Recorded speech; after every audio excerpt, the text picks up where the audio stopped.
Hi, I'm Lisa Spaniak from Life Like You Mean It. And today we're going to talk about what is shadow work.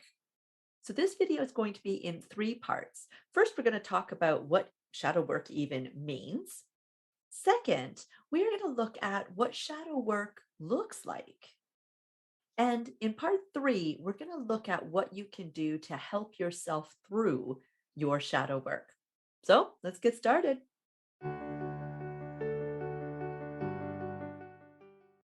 So before we get started with this video, if you haven't yet seen my video about the stages of a spiritual awakening, that would be actually a really great place for you to start. So just check that card out there and just come on back to this when you are ready.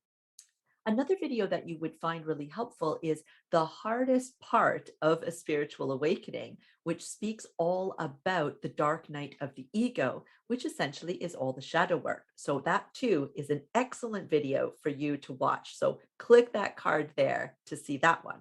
So, in part one, us talking about what shadow work actually is, what does that mean? The shadow work is really referring to all of the stuff that we kind of bury down deep in us, the side of ourselves that we don't really look at, that we just choose on a regular basis to just kind of, not notice, not acknowledge. And if we do see something that pops up, we kind of brush it off as, oh, that was weird, or that was, overreaction, or, oh, that's just part of my personality. I am who I am, or things like that. Really, at the heart of it, what shadow work actually is your wounded inner child. That's the part of yourself that didn't get what they needed to get when you were younger. So that's usually needs that you have that are valid that you didn't get met. And so you went about meeting them in the best way that you could at that time. And that means that they weren't necessarily for your highest good. But because they gave you the feeling that they worked, you ended up creating a habit around them by using them on a regular basis. And then because they became a habit, they became something that you just didn't really even realize you were doing. It just became part of who you are. So, a great example that I like to use for this is a part that I played that played in my life when I was younger, and that I see a lot playing out with a lot of my clients. That is the desire to keep ourselves safe by keeping our walls up when we get into relationships, because we've been in relationships where we've been hurt for whatever reason.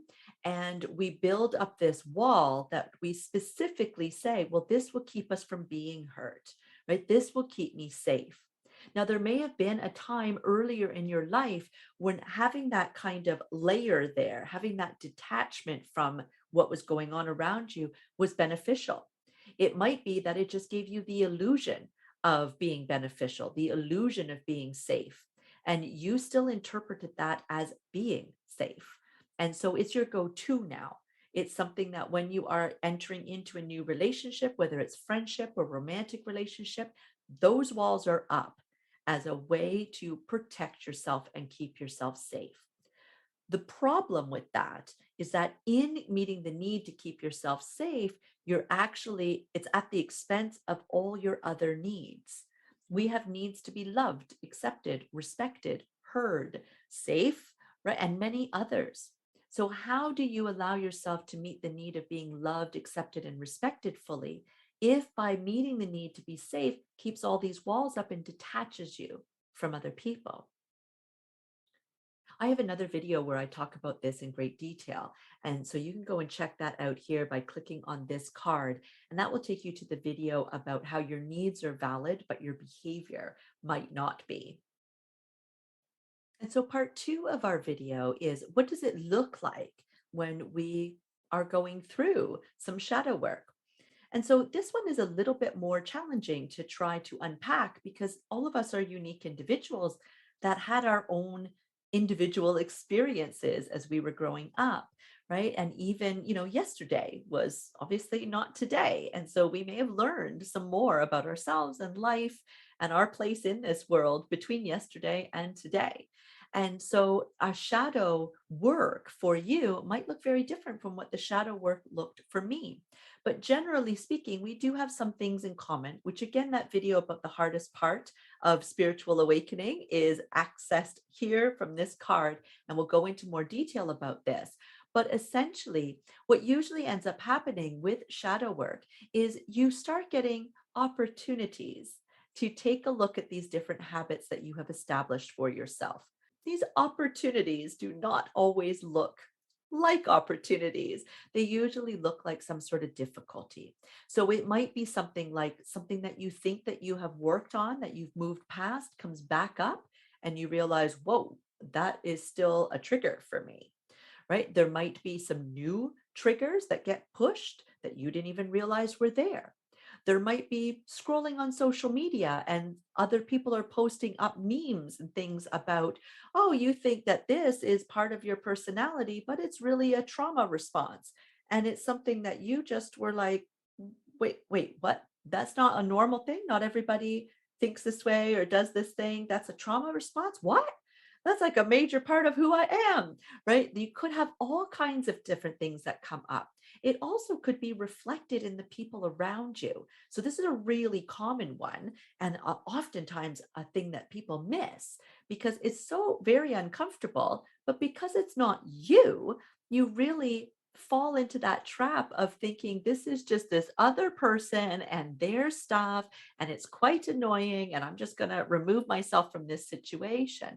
But really, what they're doing is showing you, they're acting as a mirror, right? Maybe not exactly, it might not be a perfect match, but it is highlighting for you that maybe there is some sort of issue from your past or part of the way that you deal with things that is it being expressed in this individual, maybe even over the top to really grab your attention, that makes you go, ah, I see, it's actually bothering me because it's a reflection of me. It's something that I need to work on, even though it might not be an exact match.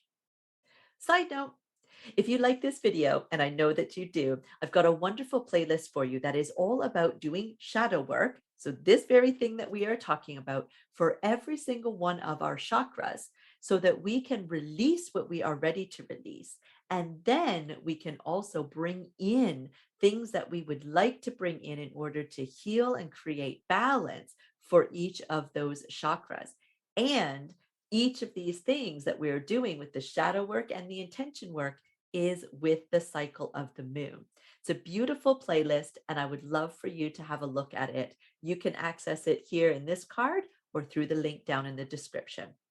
So, part three of our video is, of course, what can I do to help myself through this? And the main thing that you can do, as with many of my videos that I talk about, is awareness.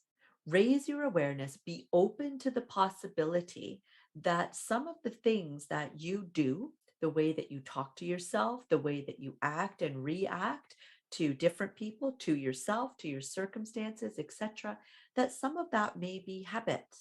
And some of those habits may have been formed because of experiences that you had in the past. And those habits maybe served a really great purpose for you then, but maybe are outdated and are not serving you now. And be open to that possibility that perhaps I need to look at that and have a better understanding of what it is that is being shown to me here so that I can make a choice in your state of being empowered to actually choose what you're ready to release and what you want to keep. Now, bringing up the inner child work from part one, that this is really your wounded inner child, one of the best things that you can do is do inner child work. Now, what we mean when we say something like that is that there is an aspect of you that when you were younger, and it doesn't even need to be as a little child, but when you were younger, that there were some wounds there and you're still carrying them and they deserve to be healed. But a real critical part of this is to not be looking at it from a place of, well, I have to do this so that I can move on, right? Oh, gosh, just get over it already. And that type of attitude.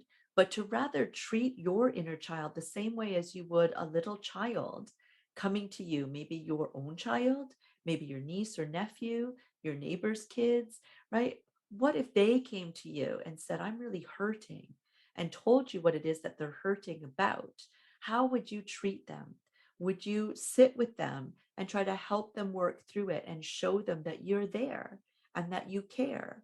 Not just so that they will get over it and move on, but so that they will feel good about themselves, so that they will know that they are more than this to what they are feeling right now, to that they can change this, that there are people around them that can support them and love them, right? That's what you want to do for your inner child. Now, I talk more about healing your inner child in another video, you guessed it. So go ahead and click on this card if you would like to have a look at that video in more detail, because that does go into a deeper level of your inner child work. Thank you for watching this video. I hope that it was impactful for you. It's always such an honor for me to serve you in this way. Please, if you haven't already, go and subscribe so you never miss notifications of new videos being posted. Bless.